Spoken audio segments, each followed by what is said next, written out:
Et on poursuit aujourd'hui notre série spéciale consacrée à la question jurassienne.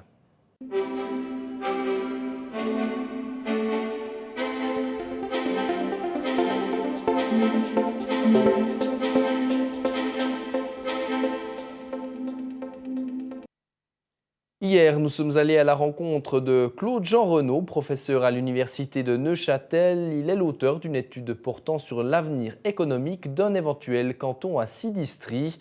D'après lui, un tel canton serait économiquement viable. Voici tout de suite notre reportage. En septembre 2008, l'Institut de recherches économiques de l'Université de Neuchâtel présentait une étude à l'AIJ. Celle-ci se focalisait sur les aspects financiers d'une entité regroupant le Jura bernois et le canton du Jura. Mais comment en est-on arrivé à une collaboration entre les deux institutions et quel était le but du mandat? Le professeur Claude-Jean Renaud nous répond. En fait, l'AIJ a pris contact avec l'Institut pour étudier une des pistes. Et puis la piste, c'était l'entité à 6 districts, donc en fait le canton à 6 districts. Et plus précisément, il s'agissait en fait de estimer les conséquences financières, les conséquences fiscales de cette création pour la population des deux régions. Dans son rapport, Claude-Jean Renaud a exploré deux pistes permettant d'imaginer l'avenir économique d'un éventuel canton à 6 districts. Il nous livre la première. Un premier modèle, on pourrait dire, en fait, on change à peu près rien, sinon on réunit les 6 districts. Il y a un gain à réaliser à travers ce qu'on appelle des économies d'échelle, c'est-à-dire des effets de taille, et sinon on ne change rien. Les institutions restent les mêmes, les gens consomment les services au même endroit, donc ceux qui allaient à l'hôpital à Bienne continueront d'aller à l'hôpital à Bienne. Et puis, qu'est-ce qu'on voit? On voit qu'il y a des gains, mais ces gains sont relativement modestes, ordre de grandeur à peu près 8%. Et puis les gains sont essentiellement pour les habitants du canton du Jura, et très peu pour les habitants du Jura bernois. Cependant, l'Institut économique neuchâtelois a encore exploré une deuxième alternative, celle-ci devant plus coller au désir de l'AIJ. En fait, le deuxième modèle, l'AIJ, après avoir vu le premier modèle, en fait, a examiné la situation, pris des options, a dit on veut une nouvelle entité, mais pas n'importe laquelle, on veut une nouvelle entité qui soit performante, on veut des changements structurels, on veut plus 132 communes, mais on veut plus qu'une commune par district.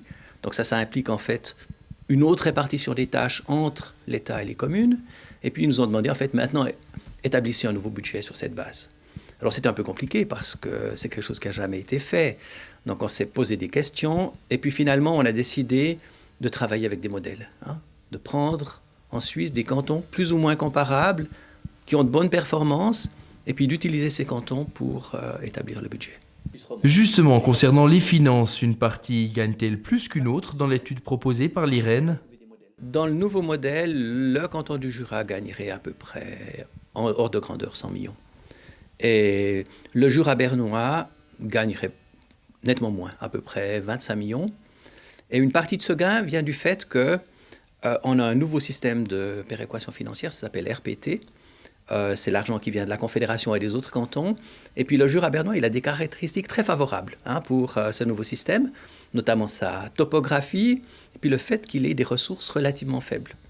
Aujourd'hui, c'est le canton de Berne en fait, qui bénéficie en fait, de ces caractéristiques et qui reçoit de la Confédération des montants relativement importants. Donc dans la nouvelle entité, c'est la nouvelle entité qui bénéficierait en fait, de ces caractéristiques du Jura bernois. On le voit, il n'est pas aisé d'imaginer l'avenir économique d'une région sur la simple base de modèles d'hypothèses. N'empêche qu'à sa manière, le rapport Jean Renaud a contribué à alimenter le débat autour de la création d'une nouvelle entité territoriale à 6 districts.